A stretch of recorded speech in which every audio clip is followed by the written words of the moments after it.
Hello hi viewers, Sunday రోజు కూడా ఎక్కడ రెడీ అవుతున్నాను అనుకుంటున్నారండి? అదే అండి, గుడివాడలో పీటీఎస్ఎస్ అంటే ప్రైవేట్ టీచర్స్ సంక్షేమ సంఘం ఉందండి. అక్కడ ఈరోజు మీటింగ్ జరుగుతుందనమాట. దానికోసం అని చెప్పేసి ఫాస్ట్గా రెడీ అవుతున్నా. ఇక సండే కూడా ఇంకా మా వారు ఉంటారు కదా అని చెప్పి పిల్లల్ని వీళ్ళ దగ్గర వదిలేసి బయలుదేరుతున్నానండి. అసలు యాక్చువల్గా 10:30కి వచ్చేయమన్నారు. నేను అక్కడ ఏంటనేది మీకు చూసి చెప్తానండి. నాకు వీలైతే కనుక అక్కడ నేను మాట్లాడే అవకాశం కనుక ఇస్తే, నాకు అక్కడ మాట్లాడే కనుక అవకాశం కనుక ఇస్తే నేను మాట్లాడి అది కూడా మీకు వీడియో తీసి అప్లోడ్ చేస్తానండి. ఫస్ట్ అసలు ఇప్పుడు అక్కడ బయలుదేరుతున్నాను అనమాట.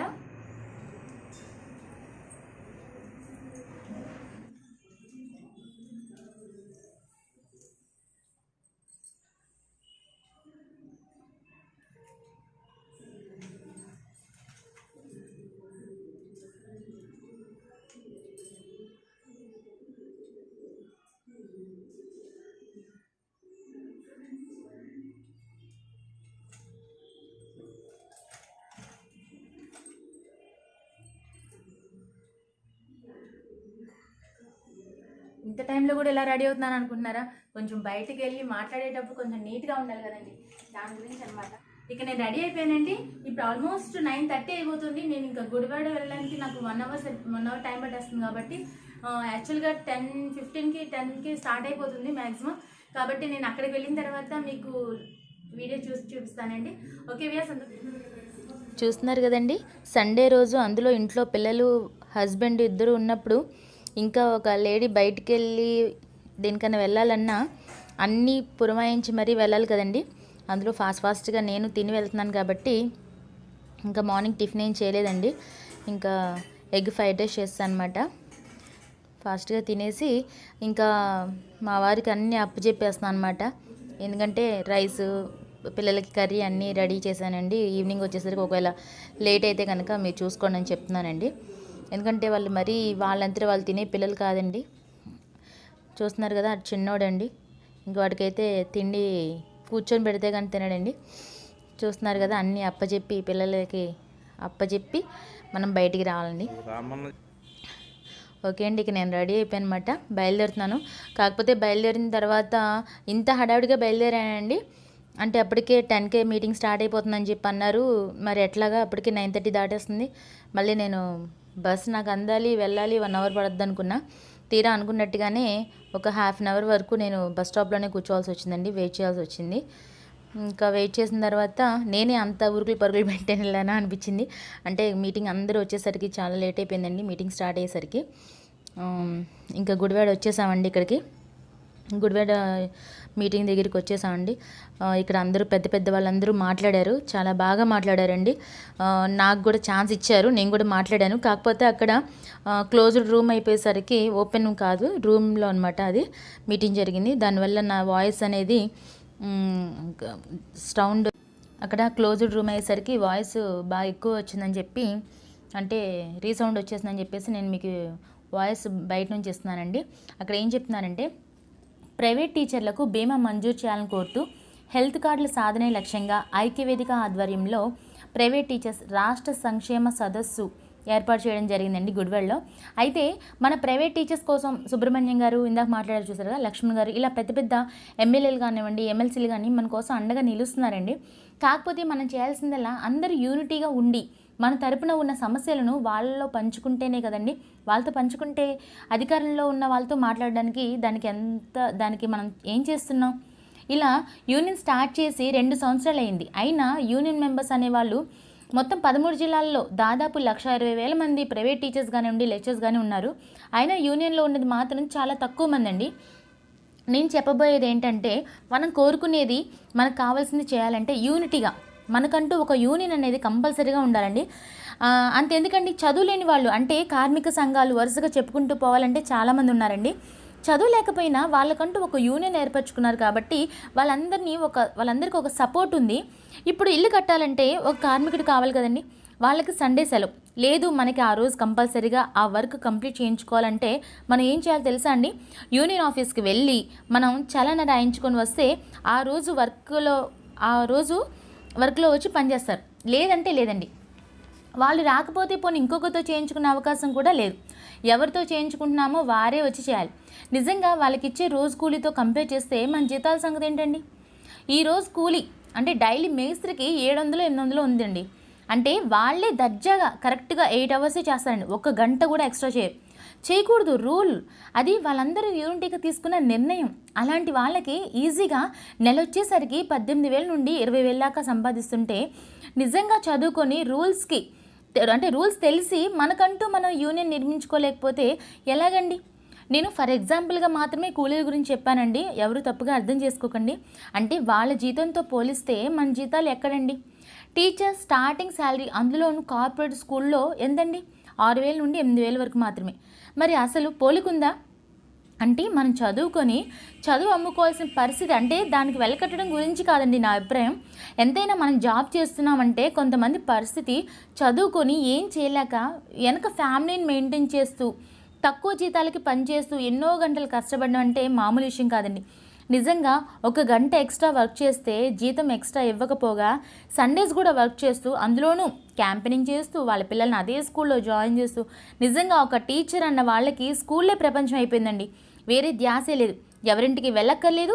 మన ఇంటికి ఎవరైనా వస్తే మనం ఉండటానికి లీవ్ కానీ పర్మిషన్ కానీ ఉండవు. వెట్టి చాకరీలు చేయాల్సిందే. అక్కడ ఉన్న ప్రిన్సిపల్ కానివ్వండి, వైస్ ప్రిన్సిపల్ కానివ్వండి, పాపం వాళ్ళు మనలాంటి వాళ్ళే. వాళ్ళకి ఎంత ప్రెజర్ ఉంటే వాళ్ళు మన మీద ప్రెజర్ పెడుతున్నారో ఆలోచించండి. మనందరం కలిసి యూనియన్ ఏర్పరచుకొని మేనేజ్మెంట్ మీద ఒత్తిడి తెస్తే తప్ప వాళ్ళు కూడా చేయించుకుంటారండి. లేదంటే డిగ్రీ చదువుకున్న వాళ్ళు లక్షల్లో ఉన్నారు, మనం కాకపోతే ఇంకొకరు, అంతే. అందుకని మనలో టీచర్స్ భయపడి యూనియన్లోకి రావడం లేదండి. నాకు అర్థమైంది అయితే అది. మనం యూనియన్లో ఉన్నామని తెలిస్తే మానిపించేస్తారేమో, రేపు మన పరిస్థితి ఏంటి అని ఆలోచించుకుని ఎంతో కొంత వస్తుంది కదా, దీన్ని చేతులారా వదులుకోకూడదు అనే ఆలోచనతో ఒకరితో పాటు ఇంకొకరు ఎంత వర్క్ ఇచ్చినా చేసుకుంటూ పోతున్నారు. ఒక్కసారి ఆలోచించండి, మనం కార్మిక సంఘాల మాదిరిగా కనుక యూనియన్లో ఉంటే మనల్ని సెకండ్ సాటర్డే సండే స్కూల్ పెడతారా? 8 అవర్స్ కన్నా ఎక్కువసేపు స్కూల్లో ఉండిస్తారా? మనం భయపడినంత కాలం ఇలాగే ఉంటుంది. ఒక్కసారి మనందరి ఆవేదన యూనిటీగా ఒక యూనియన్ తరపున మన కోసం ఉన్న పెద్ద మనుషులు ఉపయోగించుకొని వాళ్ళ వెనుక మనందరం పోరాడితే మనం అనుకుని సాధించలేమా చెప్పండి? మనందరం టీచర్స్ విద్యార్థులకు ధైర్యం చెప్పి వాళ్ళు ధైర్యం చెప్పే మనం ధైర్యంగా పోరాడలేమా? అసలు మనకేం తక్కువండి? గవర్నమెంట్ టీచర్స్తో కంపేర్ చేస్తే వాళ్ళు వెనక ముందు ఆలోచించకుండా అందరి గురించి కాదండి, అలా 30-35 ఏళ్ళు కష్టపడి చదివి గవర్నమెంట్ జాబ్ సంపాదిస్తే చాలు, వాళ్ళ లైఫ్ సెటిల్. కానీ మన పరిస్థితి అటువంటిది కాదండి.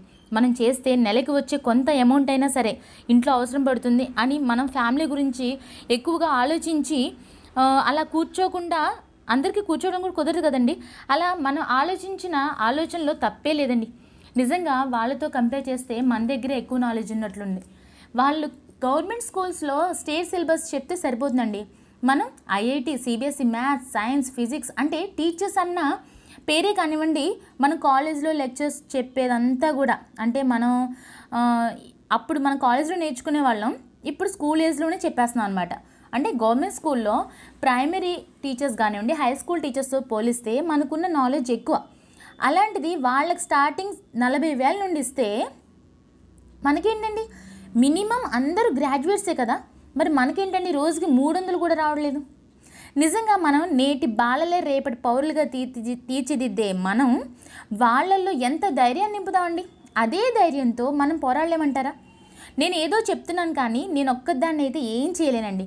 అందరం కలిస్తేనే ఏదైనా చేయగలం. ఒక్కరిగా ఎవ్వరు ఏం చేయలేరు. నిజంగా స్కూల్లో ఉండే టార్చర్కి నేను చేయాల్సిన అవసరం లేదు కాబట్టి 1 month బ్యాక్ మానేశాను కాబట్టి నేను ఈరోజు ఎవరికి భయపడకుండా స్టేజ్ మీద మాట్లాడగలిగాను అని ధైర్యంగా చెప్పుకోగలుగుతున్నా. లేదంటే నిజంగా ఇంత కృషి చేస్తున్న దాదాపు 2 సంవత్సరాల నుండి కష్టపడుతున్న టీచర్స్కి ఎవరు కూడా యూనియన్లోకి రాలేకపోతున్నారు అంటే రేపు జాబ్ ఉంటుందో ఉండదో అన్న భయం. అందుకే నాలాగా మానేయాల్సిన అవకాశం లేని వారు కష్టపడుతూ చేయాల్సిందేనా? లేదంటే ఒక్కసారి ఎదురు తిరిగి పోరాడదాం అండి. మహిళా సంఘాలు కూడా కలిసి పోరాడదాం. ఇది చదువుకొని టీచర్గా వర్క్ చేసిన ప్రతి మహిళలకి ఉన్న సమస్యేనండి. ఎందుకంటే ఈరోజు ఇలా మీటింగ్ ఏర్పాటు చేసుకొని ఏ నిర్ణయం తీసుకుంటున్నామో అని ఈ కార్పొరేట్ స్కూల్ మేనేజ్మెంట్ ఏం చేసిందో తెలుసా అండి? ఈరోజు మనందరినీ కలవనీయకుండా రాత్రి అందరికీ మెసేజ్ ఫార్వర్డ్ చేశారంట. రేపు ఆదివారం ఉదయం 10 గంటల నుండి సాయంత్రం 4 గంటల వరకు వర్క్ చేయాలి. నిజంగా ఎంత హింసించాలో అంతా హింసించేస్తున్నారండి. అసలు మార్నింగ్ నుండి ఈవినింగ్ వరకు ఎన్నో గంటలు అక్కడ వర్క్ చేస్తున్నా స్కూల్లోనే యూనిటీగా ఉన్నామంటే వాళ్ళకి భయం, ఎక్కడ ఒకరికొకరు మాట్లాడకుండా వాళ్ళల్లో ధైర్యం వచ్చేస్తుందని. అందుకే చూసారా, ఏ టీచర్స్ని ఒకరినొకరు మాట్లాడే అవకాశం కూడా ఉండకుండా మరీ వర్క్ చేయించుకుంటారు. అసలు మనం చెప్పే స్కూల్లో అంటే పెద్ద పెద్ద హోదా ఉన్న వాళ్ళ పిల్లలే కదండి కార్పొరేట్ స్కూల్లో జాయిన్ చేసేది. మరి అలాంటప్పుడు మనందరం కలిసి స్కూల్స్ని వారం రోజులు కనుక బైకౌట్ చేసి మనం అనుకున్న సాధించలేమంటారా? అలా పేరెంట్స్ నుండి ఉద్యమం స్టార్ట్ అవుతే అంతెందుకండి, మొన్న నెల రోజుల పాటు బస్ డ్రైవర్లు బంద్ చేస్తే ఏం చేశారండి? జీతాలు పెంచి మళ్ళీ వాళ్ళందరినీ జాబ్లో జాయిన్ చేసుకున్నారు. నిజంగా అంతంత చదువు అంటే అంతంత మాత్రం చదువుకున్న వాళ్ళే అంత ధైర్యంగా ముందుకెళ్తుంటే మనం మాత్రం ఎందుకు వెనకంజ చేస్తున్నామో ఒక్కసారి ఆలోచించండి. ఎలా తయారు చేయాలంటే, ఏ స్కూల్లో అయినా జాయిన్ అవ్వాలంటే మనకంటూ ఒక ఆఫీస్ ఏర్పాటు చేసుకొని దానిలో మెంబర్షిప్ అయ్యి ఒక ఐడెంటిటీ కార్డు ఉన్న వాళ్ళకి మాత్రమే కార్పొరేట్ స్కూల్లో తీసుకోవాలి అని రూల్ పెడితే నిజంగా అండి గ్రాడ్యుయేట్స్కి ఇంత శాలరీ, పోస్ట్ గ్రాడ్యుయేట్స్కి ఇంత శాలరీ, బీఈడీ వాళ్ళకి ఇంత శాలరీ అని కనుక మనం డిసైడ్ అయ్యి ఇందాక కార్మికుల గురించి చెప్పుకున్నాం కదండి, అలా మనం కూడా దర్జాగా సెకండ్ సాటర్డే సండే స్కూల్ పెట్టాలంటే ప్రైవేట్ టీచర్స్ అసోసియేషన్లో చలానా కట్టాలి అంటే ఇంకా ఏ స్కూల్ అయినా ఉంటుందంటారా? 8 అవర్స్ మాత్రమే వర్క్ చేయాలి అని ఒక్కసారి మనం ఊహించుకోండి. ఈ ఆలోచన నెరవేరాలంటే ధైర్యం చేసి అందరూ యూనియన్లో చేరితే మనం అనుకున్నది ఈజీగా సాధించవచ్చండి. నిజంగా యూనియన్లో ఉంటే మనందరికీ ఏంటి యూజ్ అని కనుక ఆలోచించినట్లయితే, మొన్న రీసెంట్గా స్కూల్లో ఒక టీచర్ పరిస్థితి బాగోక లీవ్ ఇవ్వమంటే ఇవ్వకుండా ఆమెకు సెలైన్ పెట్టించి మరీ వర్క్షాప్స్ చెప్పించారంటండి.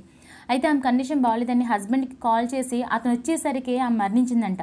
నిజంగా ఎంత దారుణం కదా. అలాంటిది మన యూనియన్లో ఉన్న వాళ్ళందరూ వెళ్ళి ఆమెకు ఒక బాబు చిన్న ఏజ్ అంటండి, 3 years 3rd class చదువుతున్నా అంట, అతని పేరు మీద 5 లక్షలు మనీ డిపాజిట్ చేయించి ఆ అబ్బాయి చదువుకున్నంత వరకు వాళ్ళే ఖర్చు భరించాలని తేల్చారంటండి. నిజంగా ఒక్కరైతే సాధించగలిగే వాళ్ళమా? యూనియన్లో ఉన్నాం కాబట్టి ఆమెకు అలా జరిగిన కొడుక్కి న్యాయం జరిగిందనిపించిందండి. నిజంగా సరేనండి, నేను కనుక చెప్పింది మీ అందరికీ నచ్చితే టీచర్స్ అందరికీ ఫార్వర్డ్ చేయండి please. Thank you for watching అండి. Thank you very much.